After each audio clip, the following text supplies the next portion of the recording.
Seigneur soit avec vous. Et avec votre esprit. Évangile de Jésus-Christ selon Saint Jean. Gloire à toi, Seigneur.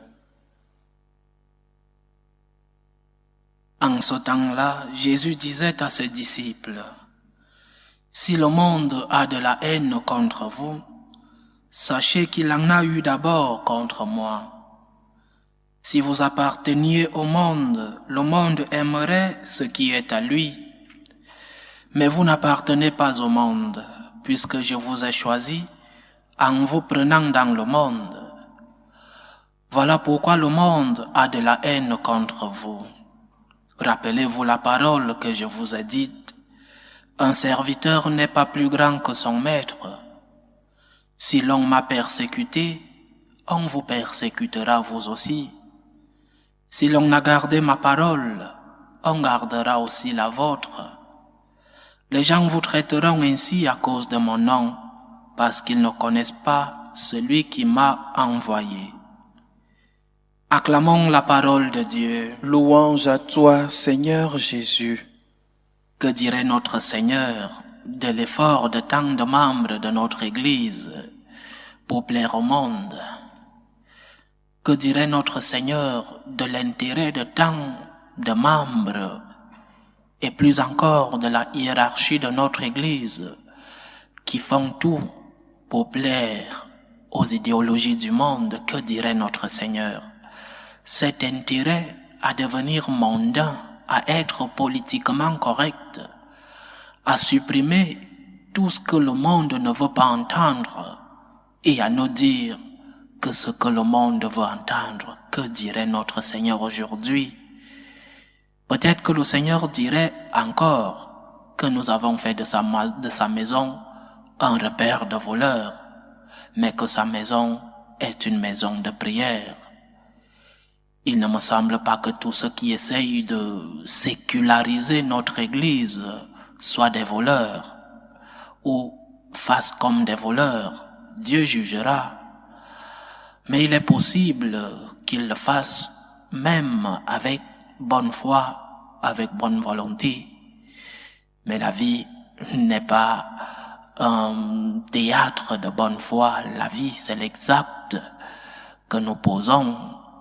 Alors, demandons-nous que dirait le Seigneur aujourd'hui s'il nous trouve en train d'accepter ce que dit le monde, pas peur que le monde nous persécute, pas peur que le monde nous enlève le message du Christ. Que dirait le Seigneur?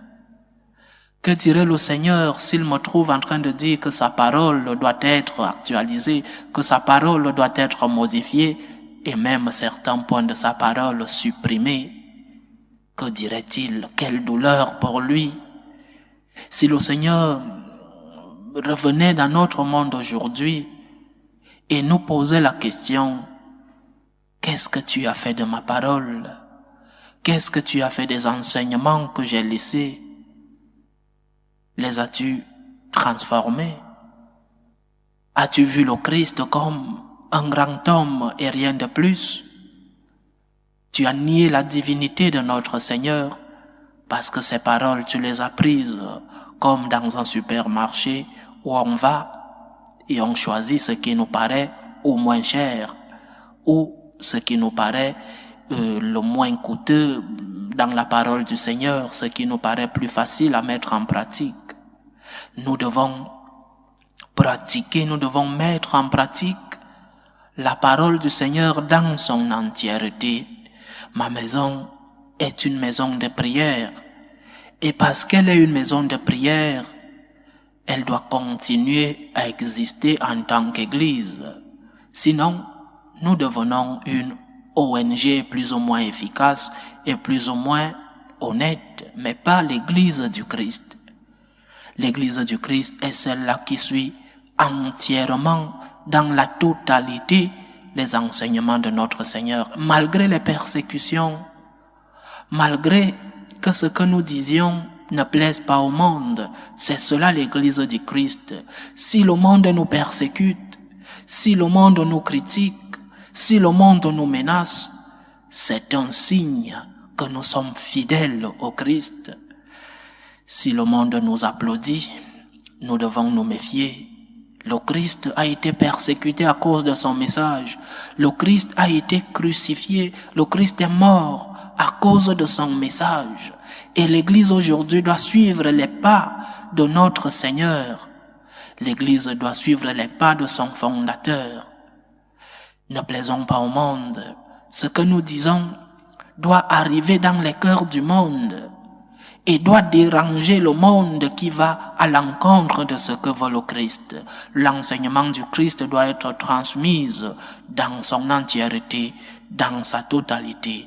Nous ne devons pas oublier que notre Seigneur est mort à cause de son message et il n'a pas fait de rabais.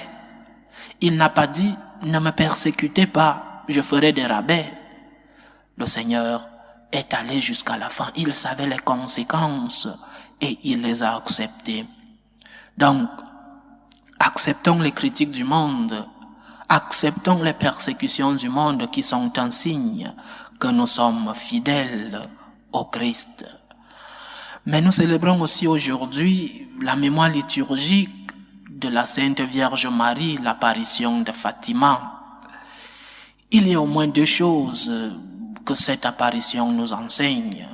Et aujourd'hui, nous devons mettre l'accent sur ce qu'a dit la Vierge à ses enfants à Fatima. La première, l'enfer existe.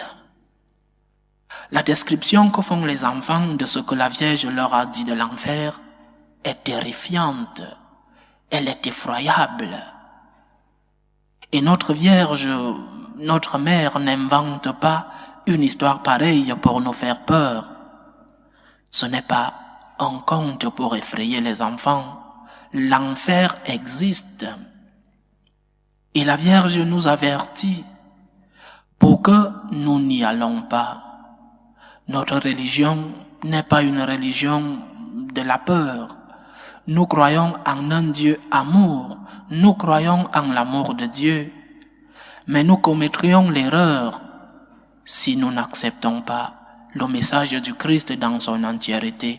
Le Christ est venu prêcher l'amour. Le Christ est venu nous parler de ce Dieu amour.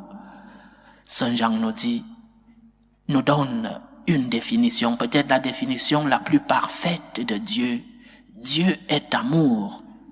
Mais cet amour n'exclut pas de mettre en pratique son enseignement dans son entièreté. Ce Dieu qui est amour nous a aussi prêché qu'il y a l'enfer, qu'il y a vie éternelle, mais cette vie éternelle avec deux chemins.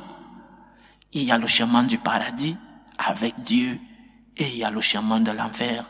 Et nous choisirons librement le chemin que nous voulons pour notre vie éternelle. Le Seigneur a prêché l'existence du paradis, mais aussi l'existence de l'enfer. Le Seigneur nous a dit, « Viens béni de mon Père, parce que j'ai eu faim et tu m'as donné à manger.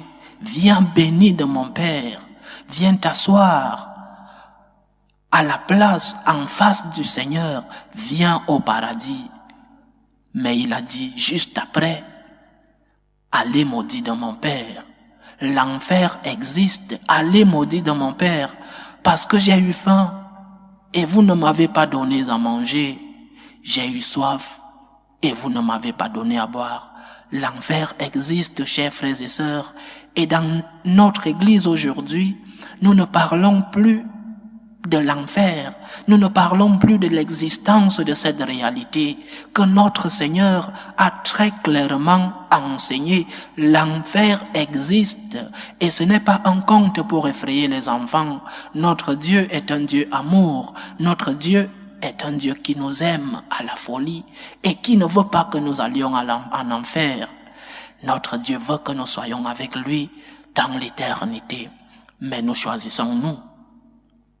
L'enfer, c'est l'auto-acceptation de l'homme.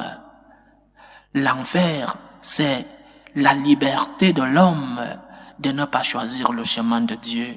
Donc, acceptons le message du Christ dans son entièreté quand il parle du paradis, de ce Dieu miséricordieux, de ce Dieu amour. Mais le Seigneur parle aussi de ce Dieu juste, ce Dieu qui jugera avec justice. Donc, chers frères et sœurs, n'ayons pas peur de l'enfer, parce que nous avons peur de ces moments effroyables. Vivons cette religion de l'amour. Ayons une relation d'amour, une relation de gratitude envers notre Seigneur. Cela nous évitera l'enfer. Cela nous permettra d'être éternellement avec lui. Mais si l'enfer existe, la Vierge nous dit qu'à la fin, son cœur immaculé triomphera. Tu as des problèmes, tu es dans des moments de crainte, tu es harcelé, persécuté. À la fin, le cœur immaculé de notre Mère triomphera. Crois en la miséricorde de Dieu. Prépare ton ciel sur la terre. Suis les commandements de notre Seigneur dans son entièreté. Parce qu'à la fin, le cœur immaculé de notre Mère triomphera.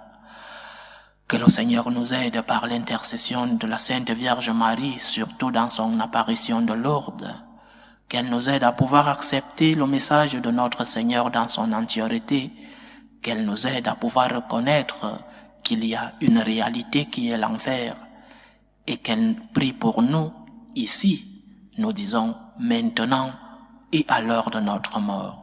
Loué soit Jésus-Christ. À jamais.